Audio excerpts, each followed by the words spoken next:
xildhibaan Khadar Xuseen Sahal oo ka tirsan xildhibaanada golaha guurtida Soomaaliland oo maanta qayb ka mid ah warbaahinta kula hadlay gudaha magaalada Hargeysa ayaa waxa uu sheegay in golaha baarlamaanka Soomaaliland ay curin doonaan xeerar xakameynaya dadka xilalka u dooranaya magaalada Muqdisho isla markaasina raba inay dib ugu soo noqdaan gudaha Soomaaliland. Hadalka xildhibaanka ayaa waxa uu imaanaya kadib markii mas'uuliyiin ka tirsan xukuumadii hore ee Axmed Maxamuud Silaanyo oo ka kooban 3 ay xilal u doonteen magaalada Muqdisho. xubnahaasi oo ay ka mid ahaayeen wasiir ku-xigeenkii hore ee wasaaradda caafimaadka Soomaaliland waa waqtigii Axmed Maxamuud Silaanyo, Xasan Daahir Dambiil wasiir dawladii hore ee wasaaradda cadaaladda Soomaaliland, Khadar Axmed Diiriye iyo wasiir ku-xigeenkii hore ee wasaaradda arrimaha dibadda Soomaaliland Axmed Kayse Guray. xildhibaanka ayaa waxa uu nasiib darro ku tilmaamay mas'uuliyiin xilal qaran ka soo qabtay Soomaaliland oo haatan u doontay inay xil ka qabtaan magaalada Muqdisho. arrinka ay nimankaasi ku kicinaya waxa uu xildhibaanku sheegay inay nasiib darro tahay. Khadar Xuseen Sahal oo ka tirsan xildhibaanada golaha guurtida oo arrintaasi ka hadlayna waxa uu yidhi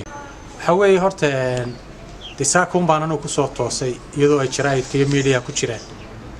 runtiina diwaan uga hanweynaa nin qarankan u soo shaqeeyay oo shalay ku hadlayay Soomaaliland arrimaheedu waa muqadas inuu maanta yiraahdo shaqo tag oo meel hoose dalkii waad aragtaa horumarka aynu ku higsanayno waad aragtaa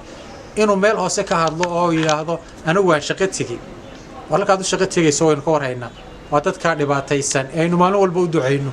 ina kana xaga opposite marka laga eego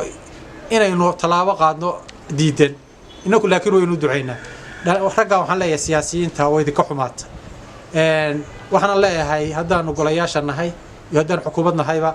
waxaanu soo saaraynaa insha Allah bidbillaahi kariim waan tala ku bixinayaa xeerkii xakameyn lahaa siyaasigan intuu xil qabto isaga oo ku jira magaciisa liiskii shalay ninkii soo hayay xilka ومانتنا oranayaan oo xilka hayay baan iska dhiibayaa Muqdisho waxaan leeyahay xeer xakameynaya oo maxay ahayd tooyday wax ka qabanaya talaabo sharciga waafaqsan waa in laga soo saaro horta dalkii maanta ma sha Allah hawlihiisa meel wanaagsan bay marayaan xukuumaddan oo madaxweynaha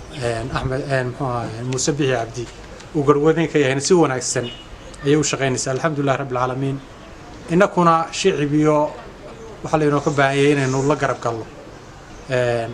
marka in lagu mahadnaqo nabadgelyadaynu haysano oo dalalka jaarkeenii qaar badan aanay haysan ayaa wanaagsan awee caafimaadkeena nabadgelyadeena wax walba oo Ilaahay ku siiyay inaad ugu mahadnaqdid ayaa wanaagsan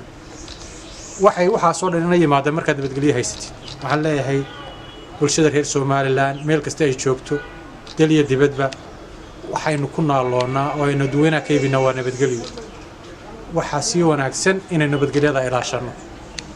haddii dhibaato timaado waxa kalena meesha way ka baxayaan amni wal iimaan baa la yiri